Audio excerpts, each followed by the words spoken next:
الله الرحمن الرحيم الحمد لله وكفى وسلام على عباده الذين اصطفى أما بعد یہ جانتا ہوں کچھ نہیں ہے متاع علم و کمال میری یہ جانتا ہوں کچھ نہیں ہے متاع علم و کمال میری مگر یہ ہے تیری دشترس میں خزف کو موتی کا رنگ عزت مآب صدر اجلاس اور پردہ نشین خواتین ماں اور بہن، اللہ تبارک و تعالی کا انتہائی فضل و کرم ہے کہ اس نے مجھ جیسے کمسن طالب علم کو ایسی متبرک اور بابرکت مجلس میں کچھ بولنے کا موقع فراہم کیا۔ آج کی یہ مجلس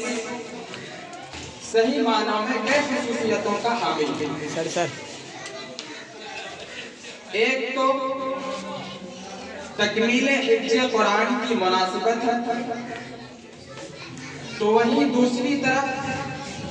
ہمارے معزز اور محترم اساتذہ کرام کی موجودگی بھی۔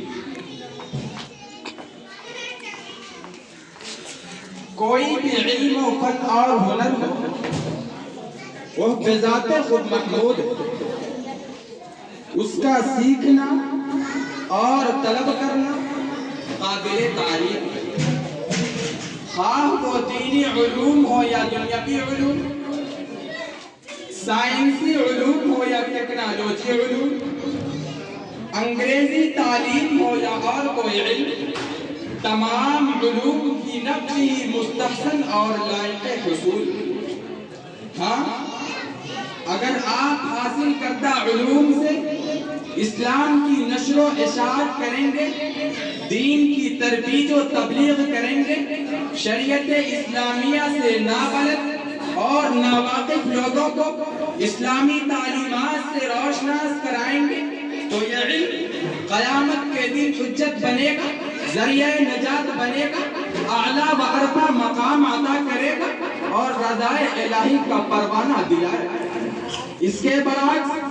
جب حاصل کرتا علوم کو کار خیر میں لگائیں گے تو باعث خیر بنے گا، اور اگر کار شر میں لگائیں گے تو باعث شر بنے گا۔ لہذا حصول علم کے اندر خیر بھی ہے اور شر بھی۔ علم رحمت خدا بندی کا ذریعہ ہے اور غضب الہی کا سبب بھی۔ اس لیے آپ شوق سے اپنے بچوں کو اسکولوں میں پڑھائیں، کالجوں میں ایڈمیشن کرائیں، گریجویشن کرائیں، بڑی بڑی ڈگریاں دلوائیں، اس پر کوئی اشکال نہیں۔ آپ کو سب کچھ کرنے کی اجازت ہے، خوب ترقی کیجیے، علوم و فنون میں مہارت پیدا کیجیے، مگر اکبر الہ آبادی کا پیغام اپنے ذہنوں میں رکھیے کہ تم شوق سے کالج میں پڑھو، پارک میں کھیلو، جائزے غباروں میں اڑو، چرخ پہ جھولو، بس ایک سخن بندہ عاجز کی رہے یاد، اللہ کو اور اپنی حقیقت کو نہ بھولو۔ اسی کے ساتھ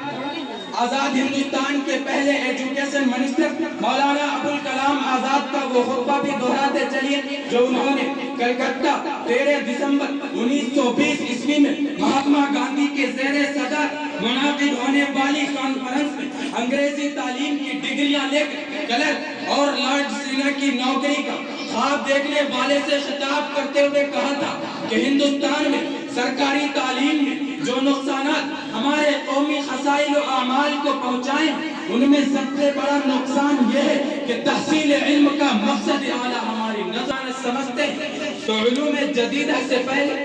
اسلامی علوم حاصل کریں، کیونکہ دنیاوی علوم اسی وقت مفید اور کارگر ثابت ہوں گے جبکہ ہم ان سے دینی خدمت انجام دیں گے، اسلامی قلعے کی حفاظت کریں گے، قرآنی تعلیمات کو عام کریں گے۔ اس کے لیے پہلے قرآن سیکھنا ہوگا، حدیث پڑھنی ہوگی، شرعی مسائل سے آگاہ ہونا ہوگا اور یہ جانکاری آپ کو کامرس اور لا کالجوں میں نہیں ملے گی، سرکاری دفاتر اور عصری تعلیم گاہوں میں نہیں ملے گی، افسروں اور اہلکاروں کی جھولی میں نہیں ملے گی۔ یہ جانکاری صرف اور صرف مدارس کی دور یا نشینوں میں ملے گی، علماء و صلحاء کی صحبت میں ملے گی، مدارس و مساجد کی پوشیدہ مگر پرشکو اور باروات چار دیواری میں ملے گی۔ لہذا ضروری ہے کہ عصری تعلیم گاہوں سے پہلے ہم دینی مکاتب اور مدارس کی طرف متوجہ ہوں، کیونکہ ان مدارس میں صرف علمی ہی نہیں بلکہ تربیت بھی کی جاتی ہے، ادب بھی سکھایا جاتا ہے، سنت و شریعت کی معرفت، والدین کی اطاعت، بڑوں کی عزت، بیماروں کی عیادت، غریبوں کی حمایت، کمزوروں کی اعانت، معذوروں کی خدمت اور انسانیت کا احترام بھی بتایا جاتا ہے۔ برادران اسلام، آپ کے ذہنوں میں یہ سوال گردش کر رہا ہو کہ میرا بیٹا ان علوم کے ذریعے کس عہدے پر فائز ہے، کون سی ملازمت اور ڈگری، کیا ان علوم سے پائلٹ اور ٹیلی فون آپریٹر بن جائے گا، پروفیسر اور لیکچرر بن جائے گا؟ نہیں، یہ علم اس سے بڑا عہدہ اور بڑی ڈگری دلائے گا، آپ کے بیٹے کو دین کا داعی بنائے گا، حق کا شہدائی بنائے گا، اسلام کا سپاہی بنائے گا، ایمان کا نگہبان بنائے گا، قرآن و حدیث کا پاسبان بنائے گا۔ اللہ تبارک و تعالیٰ نے قرآن پاک میں ارشاد فرمایا وَإِن كُنتُمْ فِي رَيْبٍ مِّمَّا نَزَّلْنَا عَلَىٰ عَبْدِنَا فَأْتُوا بِسُورَةٍ مِّن مِّثْلِهِ وَادْعُوا شُهَدَاءَكُم مِّن دُونِ اللَّهِ إِن كُنتُمْ صَادِقِينَ۔ جب محمد صلی اللہ علیہ وسلم اس کے علوم و معارف تمہارے سامنے بیان کرتے، اس کی صداقت و سچائی کا اعلان کرتے اور تم یہ سمجھتے ہو، تمہارا خیال یہ ہے کہ یہ اسی کا کلام ہے، آسمانی وحی نہیں ہے، میری طرف سے نازل نہیں ہوا، تم میرے حقیقت کو جھٹلاتے ہو۔ تم میں سے کہنے والے کہتے ہیں لَوْ نَشَاءُ لَقُلْنَا مِثْلَ هَذَا، اگر ہم چاہتے تو اس جیسا کلام ہم بھی پیش کر دیتے۔ تو آؤ، تمہارے لیے راستہ صاف، تم بھی انسان ہو، تم بھی اسی خطے کے رہنے والے، طلاقت لسانی میں تمہاری مثال نہیں، فصاحت و بلاغت کے تم امام ہو، تمہاری ادنا سے ادنا چھوکریاں بھی شعرا و ادبا کی مجلسوں میں کھلبلی مچا دیتی ہے، تم نظم و نثر کے استاد ہو، ماہر فن ہو، اس جیسا قرآن پیش کر دو۔ حضرات نبی صلی اللہ علیہ وسلم زبانی خداوند قدوس نے چیلنج کیا قُلْ لَئِنِ اجْتَمَعَتِ الْإِنسُ وَالْجِنُّ عَلَىٰ أَن يَأْتُوا بِمِثْلِ هَٰذَا الْقُرْآنِ لَا يَأْتُونَ بِمِثْلِهِ وَلَوْ كَانَ بَعْضُهُمْ لِبَعْضٍ ظَهِيرًا۔ کہ اے محمد صلی اللہ علیہ وسلم، آپ کہہ دیجئے کہ تم یہ کہتے ہو کہ یہ انسان کا کلام ہے، اگر تمام انسان اور جنات اور کائنات کی تمام مخلوق بھی اکٹھا ہو اس جیسا قرآن پیش کرنا چاہے تو نہیں پیش کر سکتے، چاہے ایک دوسرے کا حامی و مددگار کیوں نہ بنے۔ یہ ایک چیلنج دشمنان اسلام و قرآن کے ایک ضروری موقع جو اسلام اور پیغمبر اسلام کے خلاف تان و تشنیع کر رہے تھے، اسلام کا چہرہ مسخ کرنے کے لیے کوششیں کر رہے تھے، وہ میدان میں آتے اور اس چیلنج کا جواب دیتے اور اس تحریک کو ابھرنے سے پہلے ہی کچھ، لیکن اس چیلنج پر سب کو صاف سن گیا۔ ان دشمنان اسلام کے چہرے پر ہوائیاں اڑنے لگے، وہ سب ماہرین پر فصیح و بلیغ زبان دانی میں دعویٰ رکھنے والوں نے گھٹنے ٹیک دیے، لیکن کسی نے اس چیلنج کو قبول نہ کیا، سب کی زبانیں گنگ ہو گئی۔ پھر اب تعالیٰ شانہ نے نیچے اتر کر فرمایا کہ اگر تم پورا قرآن پیش نہیں کر سکتے تو کانفرنس کر لو، اکیڈمی بنا